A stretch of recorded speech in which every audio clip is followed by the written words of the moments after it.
시청자 여러분 안녕하십니까. 건강한 먹거리 알려주는 유튜브 방송 들매곡간입니다.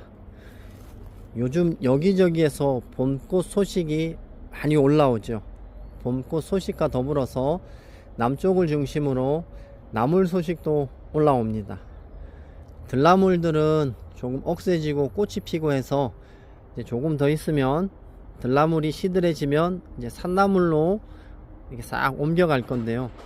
산나물 채취하러 가시기 전에 숲에 들어가 보면 계곡 주변으로 가장 먼저 이렇게 푸르게 올라오는 것들이 있습니다. 꽃도 피우는 것들이 있고요.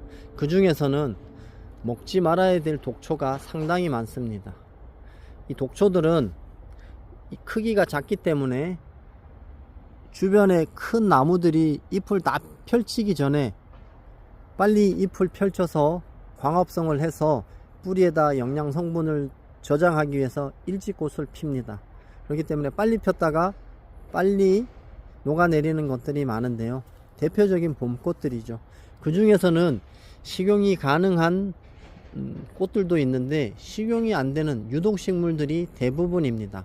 어떤 것들이 있을까요?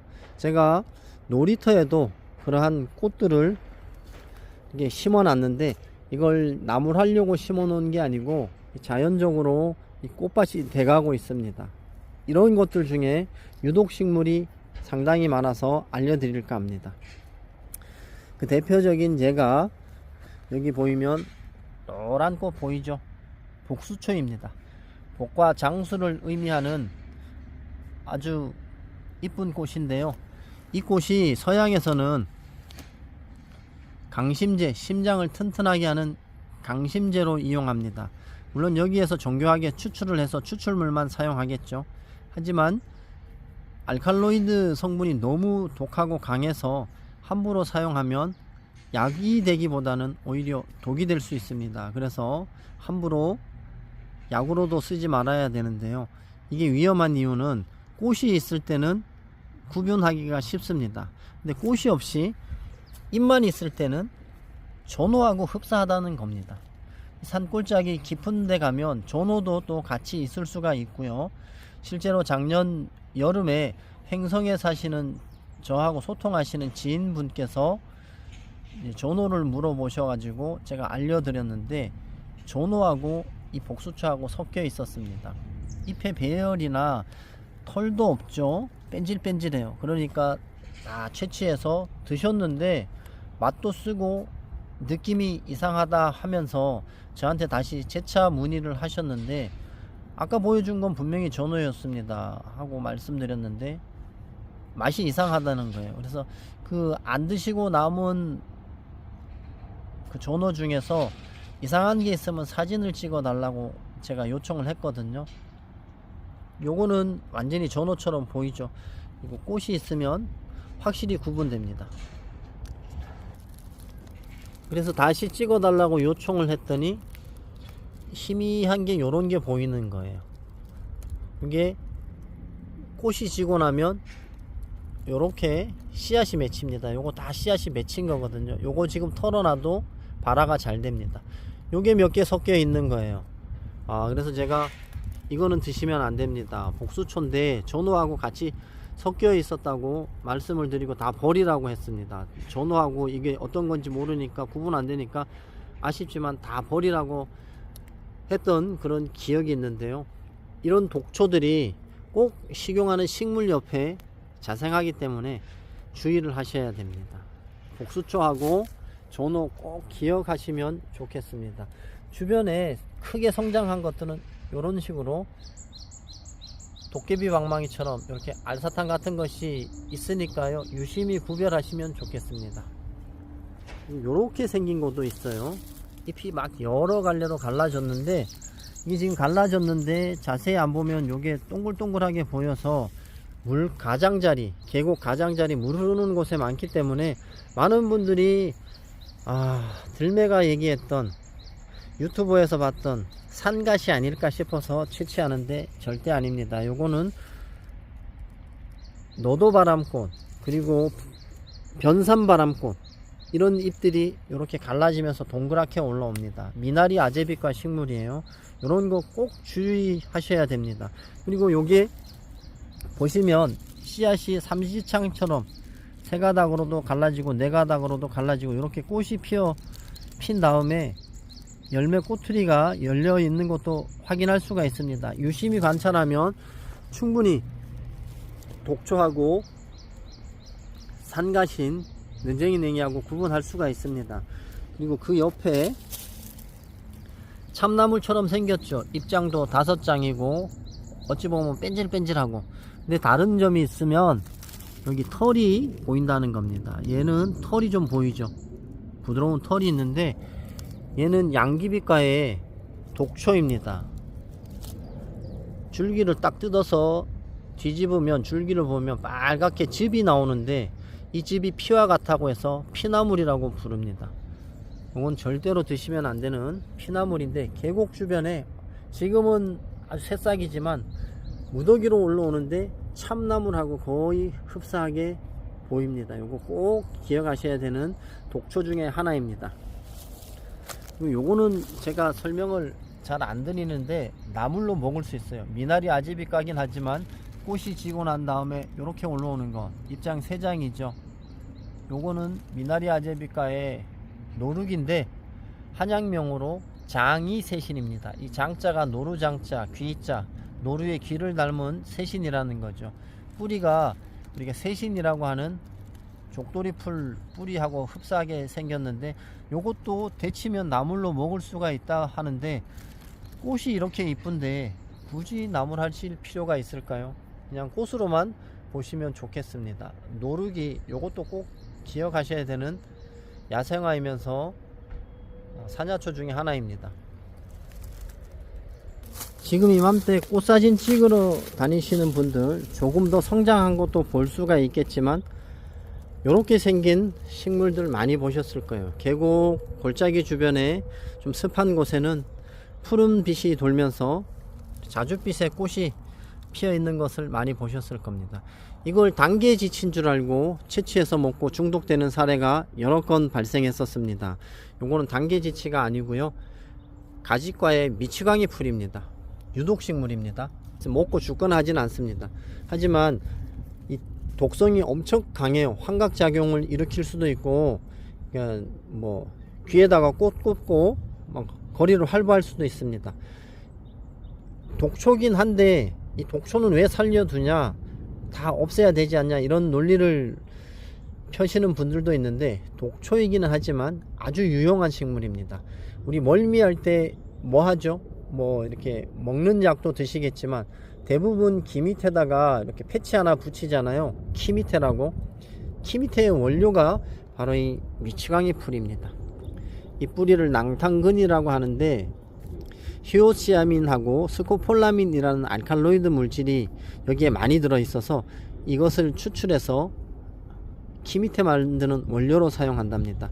우리나라에서는 양이 적어서 대부분 유럽에서 수입해 갖고 쓰는데 이런 게 많아지면 우리나라도 그런 약품 만드는 원료를 추출할 수 있지 않을까 싶습니다.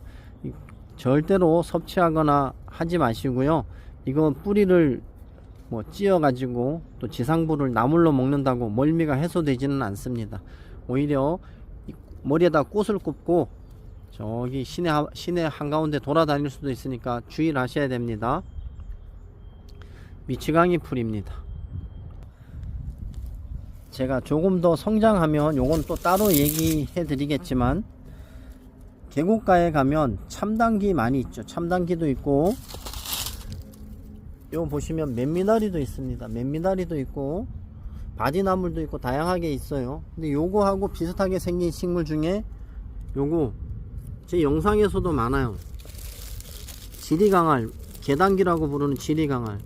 여기 만나는 부분에 자주색 반점이 묻어 있죠. 요거는 바디나물도 묻어 있고요, 참당귀도 묻어 있어요. 근데 어떤 형식으로 묻느냐가 굉장히 중요한데 잎 배열을 보시면 세 장이 거의 일정하게 뭐 어디 툭 튀어나가거나 하지 않고 일정하게 3장씩 9장이 달리는 것을 볼 수가 있습니다. 요거만 잘 이해하시면 간혹 가다가 요거는 만나는 지점에 자줏빛 반점이 묻어 있잖아요. 근데 같은 공간에 있고 잎 세 장이 동일하게 이쁘게 올라왔고 한데도 반점이 없는 게 있어요. 반점이 없는 것만 기억하시는 분들은 아, 반점이 없으니까 먹어도 된다 하고 채취해서 먹을 수가 있는데, 절대로 오산이니까 이런 잎들 어릴 때부터 성장하면서 커가는 모습을 잘 이해를 하셔야 나물 중독 사고에서 자유로워질 수가 있습니다. 생으로는 절대로 먹어서는 안 되지만 일부 지역에서는 요거 없어서는 못 먹는 나물입니다. 이 지리강화를 금중나물이라고 하는데요. 이 금중나물은 채취해서 어느 정도 성장한 걸 채취해서 데쳐서 말립니다. 말려놨다가 다시 이제 묵나물로 사용하면서 이용하는데, 없어서 못 먹는 아주 맛있는 나물이라고 해요. 하지만 위험한 것이 대부분 이 산연과 식물들이 생으로 먹을 수 있기 때문에 채취해서 그냥 바로 생식하기 때문에 등산하시는 분들 특히 지나가다가 이런 게 있으면 아, 당귀다 하고 뜯어서 도시락 펼쳐놓고 먹고 중독되는 사례가 심심치 않게 발생하고 있습니다. 모르면 아예 손대지 마시고요. 특히나 산연과 식물들은 본인이 완벽하게 숙지가 안되면 절대 생식하시면 안됩니다.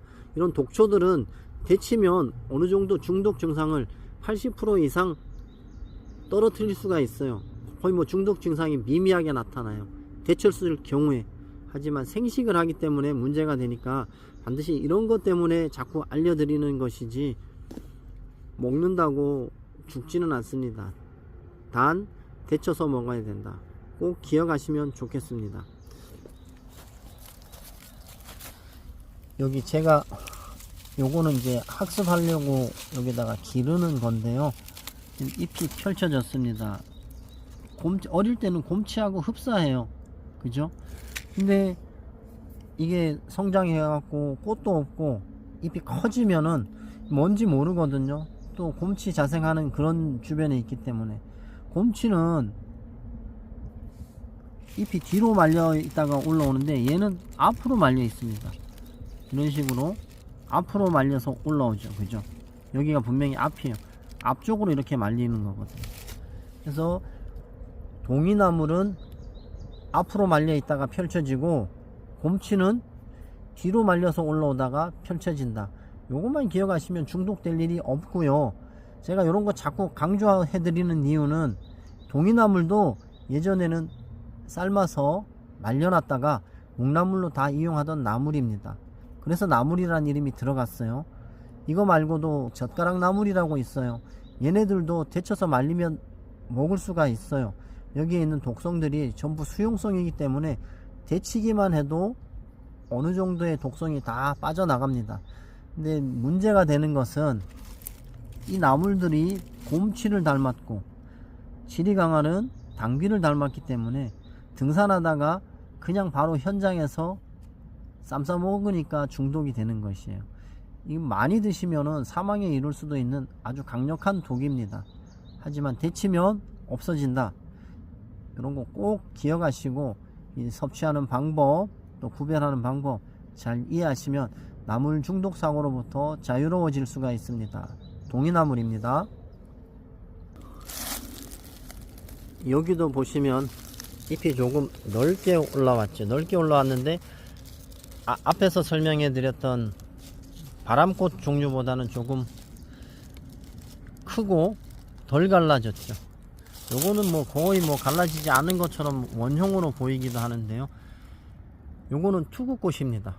우리나라의 미나리 아제비과 초호 속에 투구꽃을 초호라고 하거든요. 이 초호 속에 종류가 굉장히 많아요. 덩굴로 뻗어 나가는 것도 있고요. 잎이 이렇게 덜 갈라진 것도 있고 깊게 갈라진 것도 있고 다양하게 초호속이 있습니다. 진범이라는 것은 거의 흡사하게 보이기도 하거든요. 그거는 진짜 어술이 처음 올라올 때하고도 비슷하게 보여요.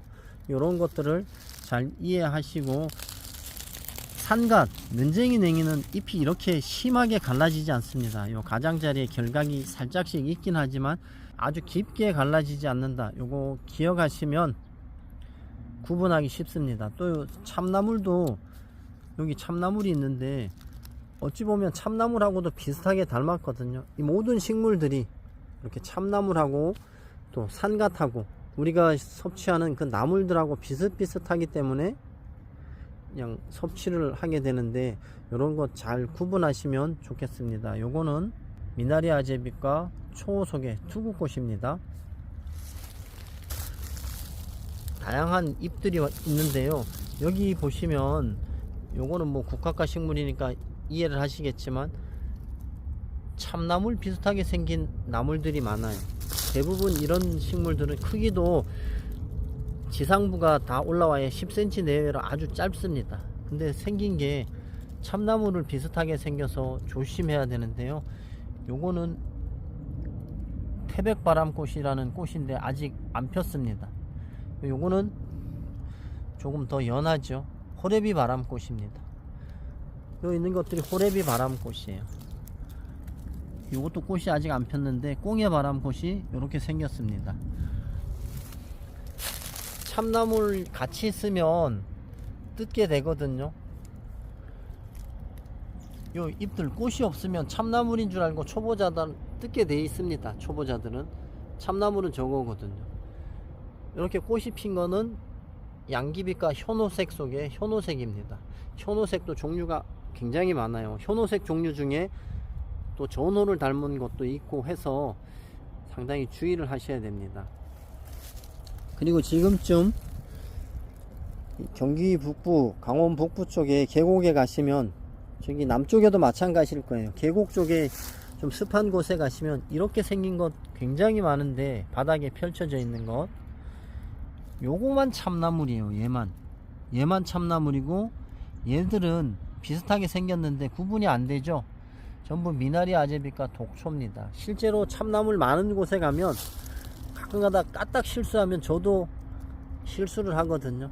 그렇기 때문에 꼭 전문가한테 같이 동행을 해서 이런 거 뜯을 때는 꼭 제대로 배워서 중독사고 일어나지 않게 해야 되고요. 의심스러우면 그냥 끓는 물에다 다 데쳐 버리십시오. 데쳐갖고 하루 정도 우려내고 드시면 아주 그 중독사고가 미미해집니다. 절대로 생으로는 섭취하지 마시고요. 실제 제 구독자님들 중에서 이런 거 비슷한 거 채취에다가 모르니까 삶을까 말까 고민하고 계시다가 저하고 통화해 가지고 안 삶고 버린 경우도 많거든요. 예전에는 제가 모든 문자 보내시는 분들 다 응답해 줬어요. 거의 90% 이상을 응답해 줬고, 간혹 가다가 이렇게 경우 없이 문자하는 분들은 제가 안 받았는데, 이제는 그마저도 모든 분들 받는 분들도 이제는 조금씩 이제 알려드리고, 멤버십에 가입된 회원분들만 바로 다이렉트로 메시지를 받거나 카톡 메시지를 받아서 알려드리는 방향으로 나갈 겁니다. 너무 많아지면 저도 곤란해지고 해서 멤버십 가입 회원분들에게만 이런 특혜를 드리도록 했습니다. 멤버십에 가입하시면 언제 어디서나 제가 여건이 되면 바로바로 이런 독초인지 나물인지 알려드릴 수 있는 그런 혜택을 받으실 수 있습니다. 시청자 여러분 어떠셨어요? 제가 몇 가지 되지는 않지만 다 미나리 아제비과고 양귀비과고 요런 식물 한 10여 종 되려나요? 나물보다도 가지수는 훨씬 적죠. 이렇게 독초들만 먼저 골라내시면 우리가 안심하고 먹을 수 있는 나물 가지수는 훨씬 많아집니다. 지금은 제가 영상을 이렇게 보여드려도 뭐가 뭔지 모르는 분들이 많을 거예요. 제 주변에 그런 분들이 많았어요. 처음에는 알려주면 잊어먹고 뒤돌아서면 잊어먹고 그런 분들이 많았는데, 한 2년 이제 3년 차가 되기 시작하면 다른 분들한테도 이거는 먹어야 돼, 먹지 말아야 돼, 이런 것 정도는 알려줄 수 있는 나물 지식은 습득하게 되더라고요. 지금은 많은 분들과 함께 하지 못하지만 이제 앞으로는 점차 이 멤버십 회원들이 많아지면 멤버십 회원분들과 또 산행할 수 있는 기회가 있었으면 좋겠습니다. 이렇게 자꾸 하나씩 알려주면서 나물 종류보다 독초 종류가 훨씬 적거든요. 독초를 먼저 알게 되면 나물이 훨씬 쉬워진다는 것을 기억하시고 하나씩 배워가다 보면 우리 구독자님들도 나물에 대해서 상당한 지식이 쌓일 거라고 믿어 의심치 않습니다. 오늘은 몇 가지 안 되지만 우리 주변에서 나물이라고 자신을 포장해서 속이는 유독식물 몇 가지 알아봤습니다. 나중에는 산행하면서 진짜로 있는 그런 독초들, 그런 식물들도 알려드리도록 하겠습니다. 오늘 준비한 영상 여기까지입니다. 끝까지 시청해 주셔서 감사합니다. 구독, 좋아요, 알람 설정 꼭 해주시면 감사하겠습니다. 들매곡간입니다.